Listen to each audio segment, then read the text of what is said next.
नमस्कार विद्यार्थी मित्रांनो. आपण पाहत आहोत की SYBA सब्जेक्ट इंग्लिशचा व्होकेशनल स्किल कोर्स म्हणजेच VSC. Title of the paper आहे introduction to English language, phonology and morphology. Prescribed text is linguistic. Word of editors Orient Blackswan 2025. Faculty आहे ह्युमॅनिटीजमध्ये. बोर्ड ऑफ स्टडीज आहे इंग्लिश. नेम ऑफ कोर्स आहे vocational skill course.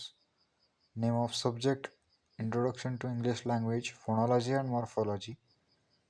Semester पॅटर्नमध्ये आता आपलं हे 2 क्रेडिटचं प्रॅक्टिकलचं semester 4 चाललेलं आहे. तर त्याच्यामध्ये आपण आता सेमेस्टर 4चा जो काही सिलेबस आहे VSCचा तो बघणार आहोत.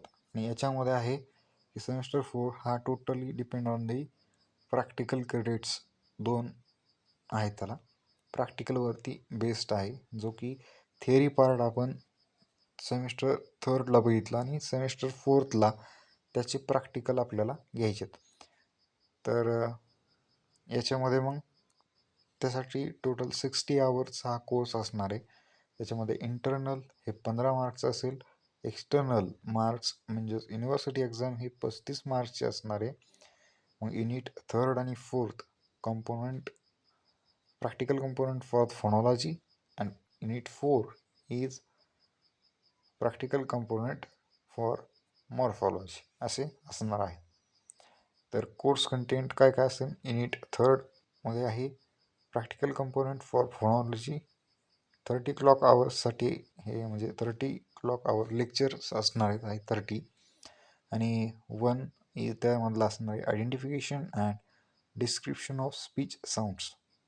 म्हणजे स्पीच साऊंड ओळखायला आणि आपल्याला त्याच्याबद्दल काही माहिती सांगता आली पाहिजे की स्पीच साऊंड काय आहेत. Practice using the international phonetic alphabet IPA for transcribing English words. Listening and distinguishing between similar words sounds की I versus I, E versus म्हणजे long E versus short E. नंतर हे अशा activities related to minimal pairs. नंतर second one is the pronunciation practice, production and articulation of consonants and vowels sounds. म्हणजे उच्चार कसं होतं, ती काही व्यंजन आणि स्वर आहेत, स्वरचे उच्चार, स्वर साऊंड आहेत, तर त्याचं उच्चार कसा होतो.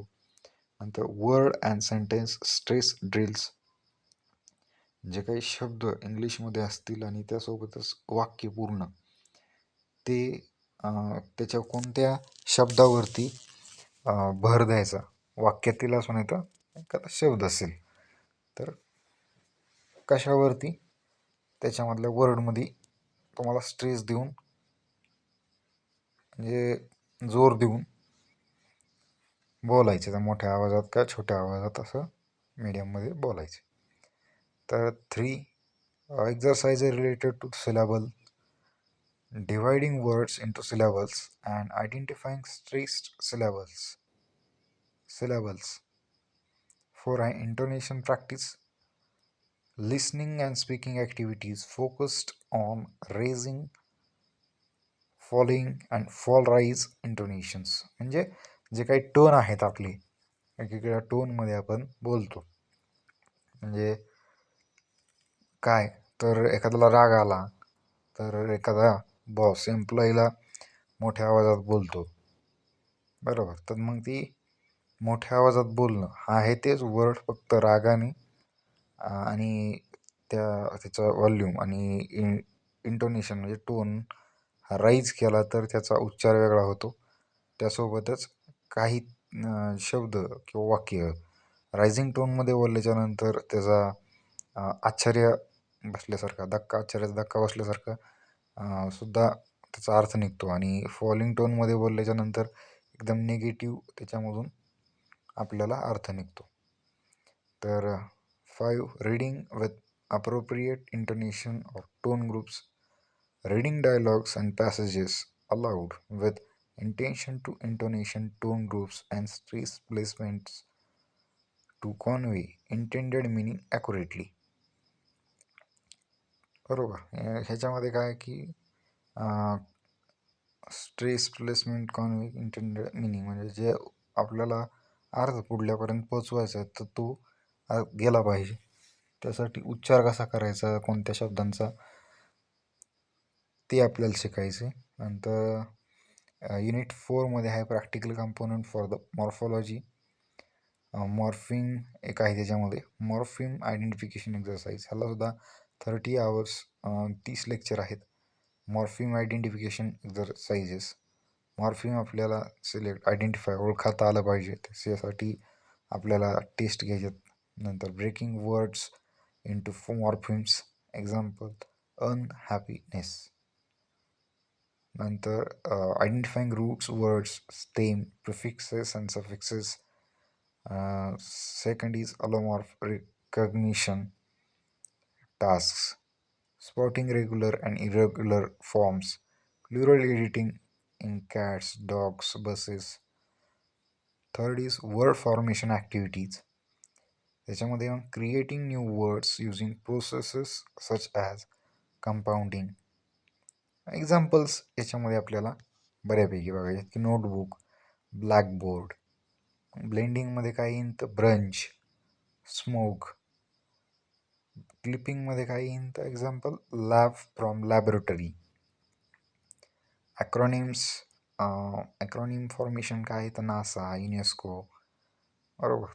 की शॉर्ट फॉर्ममध्ये काही शब्द वापरतो आपण, टी व्ही, ॲड, टाईप त्या. 4 आहे vocabulary building games. Morpheme puzzles and root based vocabulary, matching games and activities. Application tasks काय आहेत तर using derived from appropriate in context, comparing intentional auses, inflectional auses, derivational in the short paragraph writing. हे त्याचे प्रकार आहेत, इन्फ्लेक्शनल आणि डेरिव्हेशनल मॉर्फिमचे. तर त्याच्याबद्दल आपल्याला माहीत पाहिजे. नंतर क्वेश्चन पेपर फॉर्मॅट हा 3rd सेमिस्टरसाठी आहे आणि त्याचसोबत 4th सेमिस्टरसाठी इथं आहे. बरोबर. तर मग त्याच्यामध्ये मग इंटरनल आणि सेमिस्टर एक्झाम. इंटरनली 15 मार्कला त्याच्यापैकी 6 पाडायचे तर तुम्ही पास, आणि 35पैकी तुम्हाला 14 पाडले, टोटल 50पैकी 20 पाडले तर तुम्ही पास. पेपर पॅटर्न आहे की इंटरनल इव्हॅल्युएशन हे 15 मार्क्स असेल.